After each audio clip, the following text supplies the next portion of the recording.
देखिए ऐसा है, भारतीय जनता पार्टी जो है वो धूर्तों की पार्टी है, लुटेरों की पार्टी है। हमेशा ही ये पिछड़ों, दलितों, वंचितों, अल्पसंख्यकों के खिलाफ रही है। लोग प्रधानमंत्री तो खुद ओबीसी समाज से आते हैं। प्रधानमंत्री ओबीसी पैदा तो नहीं हुए ना। अगर वो सेल्फ मेड ओबीसी बन गए हैं तो उसके लिए तो कुछ किया नहीं जा सकता। वो सिर्फ नाम के ओबीसी हैं, सेल्फ मेड हैं। उन्होंने खुद अपने आप को ओबीसी बनाया है।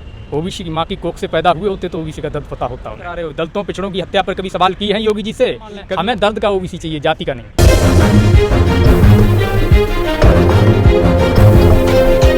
मैं इस वक्त जंतर मंतर पे मौजूद हूँ। मंडल आर्मी सामाजिक न्याय की लड़ाई को लेकर उनका एक आज जंतर मंतर पर विरोध प्रदर्शन करने का आह्वान किया गया था, जिसमें जातिगत जनगणना को लेकर और मंडल कमीशन की सिफारिश लागू होना चाहिए।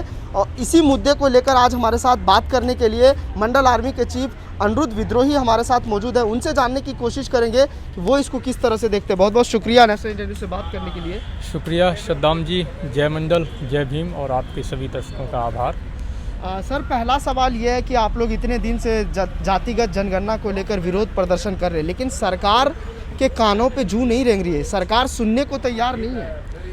देखिए, जितनी सरकारें रही हैं इस देश में, जब से सत्ता ट्रांसफ़र हुई है, ब्रिटिश हुकूमत जब थी तो जातियों को गिना जाता था। उसके बाद नेहरू जी जब प्रधानमंत्री बने तो उन्होंने एक नया मुहावरा गढ़ दिया कि अब हम आधुनिक भारत की तरफ बढ़ रहे हैं, जात मुक्त भारत बनाएंगे और इसलिए हम जातियों की गिनती नहीं करेंगे। लेकिन इसमें भी केवल ओबीसी और सवर्ण जातियों की गिनती नहीं करेंगे। सिर्फ इन्हीं को ना गिनने से जात मुक्त भारत बन जाएगा, जबकि एससी और एसटी की शुरू से ही जाति आधारित गिनती होती है, क्योंकि संवैधानिक मजबूरी है।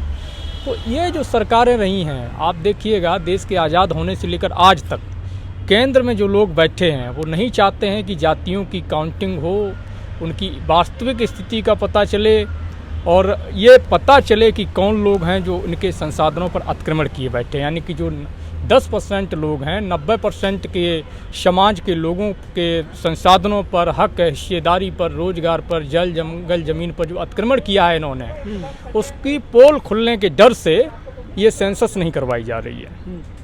नहीं तो आपको ऐसा क्यों लग रहा है कि क्या इसमें भारतीय जनता पार्टी को टेढ़ी खीर बन रही है कि राजनीति में बंटवारा हो जाएगा, वोट बट जाएगा?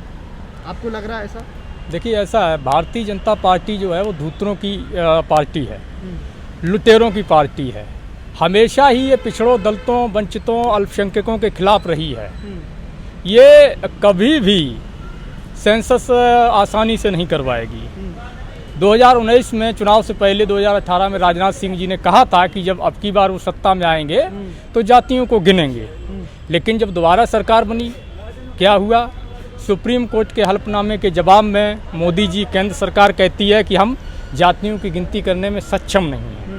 एक सोचिए, दुनिया की सबसे ज़्यादा वोटर वाली पार्टी वाला प्रधानमंत्री, दुनिया की सबसे बड़ी पार्टी और दुनिया का सबसे बड़ा 56 इंची प्रधानमंत्री कहता है कि वो सक्षम नहीं है जातियों की गिनती कराने में। क्या आपको लगता है कि इससे भी भद्दा मजाक पूरे ऑल वर्ल्ड में कोई होगा? नहीं, वजह क्या माना जाए? वजह सिर्फ एक ही है कि इसके पीछे का सच ना उजागर हो जाए। आखिर जो लोग, प्रधानमंत्री तो खुद ओबीसी समाज से आते हैं। प्रधानमंत्री ओबीसी पैदा तो नहीं हुए ना। अगर वो सेल्फ मेड ओबीसी बन गए हैं तो उसके लिए तो कुछ किया नहीं जा सकता। वो सिर्फ नाम के ओबीसी हैं, सेल्फ मेड हैं। उन्होंने खुद अपने आप को ओबीसी बनाया है। ओबीसी की माँ की कोख से पैदा हुए होते तो ओबीसी का दर्द पता होता उन्हें। तो इसलिए उनको ओबीसी का दर्द नहीं पता है। वो अडानी अबानी की समस्याओं को समझते हैं, उनके लिए योजनाएँ बनाते हैं। वो अपर कास्ट के लोगों को समझते हैं, उनके लिए योजनाएँ बनाते हैं। वो धर्म के नाम पर भारत में वोट विभाजन की राजनीति करना चाहते हैं, जो वो करते आए हैं। जब वो मुख्यमंत्री हुआ करते थे गुजरात के, तब भी वो धर्म के आधार पर राजनीति करते रहे, आज प्रधानमंत्री होते हुए भी कर रहे हैं। वो नहीं चाहते हैं कि जो सच्चाई बाहर आए और जो वंचित वर्ग है, पिछड़ा वर्ग है, उसको उसका वास्तविक हक मिले। कहा जा रहा है कि अगर जातिगत जनगणना होता है तो जातिवाद बढ़ेगा। ये वही बात है कि आप देखिए, जब सेंसस का नंबर आता है तो जब हम लोग मांग करते हैं कि जातियों की गिनती करवाइए तो ये कहा जाता है कि जातिवाद बढ़ेगा। लेकिन जब कोर्ट में ओबीसी के रिजर्वेशन को लागू करने की बात आती है तब कोर्ट में कहा जाता है कि आंकड़े नहीं हैं। ये दो तरफा खेल समझना पड़ेगा। जातिवाद कैसे बढ़ जाएगा आप बताइए? भारत, मैं कहता हूँ भारत में किसी भी कीमत पे जातिवाद बढ़ ही नहीं सकता है। मैं चैलेंज देता हूँ, इस बात की गारंटी लेता हूँ। कैसे? क्योंकि ये ऑलरेडी जाति प्रधान देश है। यहाँ आप जब अपनी भारत को तो कृषि प्रधान देश कहा जाता है। वो गलती से लिख दिया इतिहासकारों ने। ये पहले नंबर पे जाति प्रधान देश है, उसके दूसरी लाइन में कृषि प्रधान पे आता है। आप अपनी माँ की कोख में जब आते हैं तभी ये तय हो जाता है कि जब सद्दाम बाहर आएगा तो उसकी जाति क्या होगी। आपके जन्म से पहले जाति निर्धारित हो जाती है। आप कहते हैं कि जातिवाद फैल जाएगा। कैसे फैल जाएगा? ये तो भारत तो सबसे बड़ा जातिवादी देश पहले से ही है। कैसे फैलेगा जातिवाद? आपकी शादी करोगे, आप बहन बेटियों की शादी करोगे तो जाति पूछोगे लड़के की, ये नहीं पूछोगे कि एजुकेशन क्या है, कमाता क्या है। सर ये कैसे खत्म होगा? क्या कैसे खत्म होगा? जातिवाद कैसे फिर खत्म होगा? देखिए, इसका एक ही सोल्यूशन है कि सर्वप्रथम जो है जातियों की गिनती हो और सभी को इस राष्ट्र में संविधान की व्यवस्था के अनुसार जो इस देश का संविधान कहता है सभी को समान अधिकार दिया जाए, उनको एक समान लाइन में लाया जाए।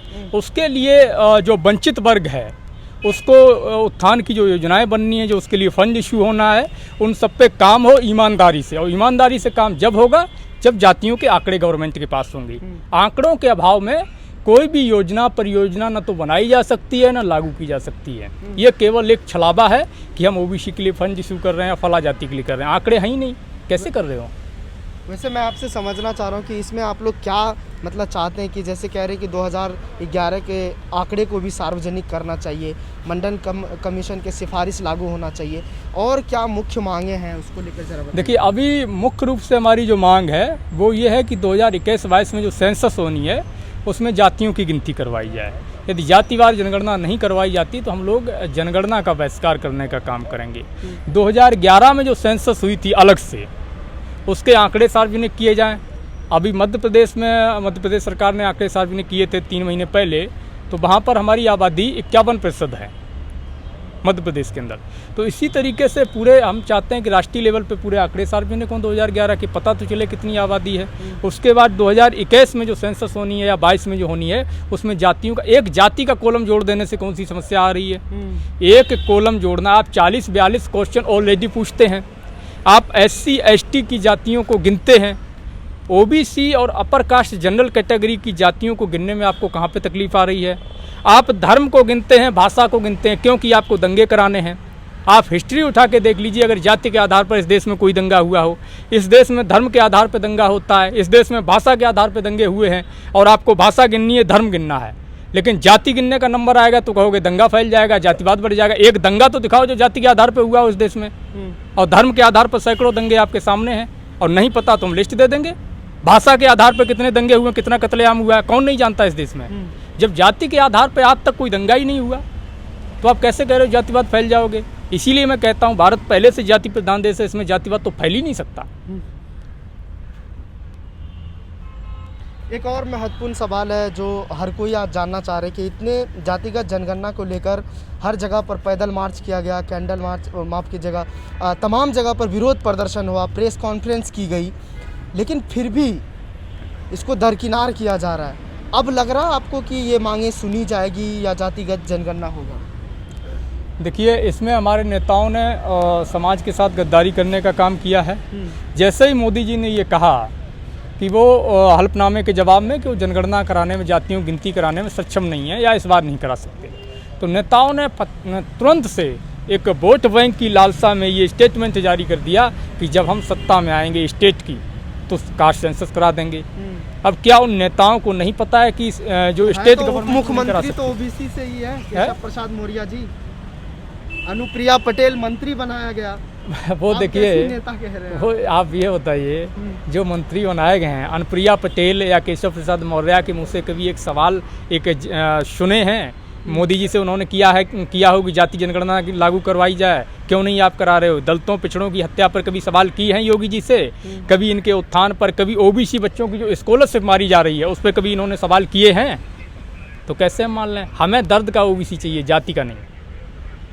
तो ये हमारे साथ मंडल आर्मी चीफ अनिरुद्ध विद्रोही थे, जिन्होंने सभी सवालों के जवाब बारीकी अंदाज में दिए, जिनका साफ तौर पे कहना है कि दर्द का OBC चाहिए, जाति का नहीं। अपने सहयोगी राहुल के साथ दिल्ली के जंतर मंतर से सद्दाम करीमी की ये रिपोर्ट। तो अगर आपको पसंद आया हो तो इसे लाइक करें, कमेंट करें, शेयर करें और हाँ, हमारे चैनल को सब्सक्राइब करना ना भूलें ताकि देश विदेश से जुड़ी खबरें आप मिस ना करें, क्योंकि कोरोना काल में 2 गज दूरी, मास्क है जरूरी। नमस्कार।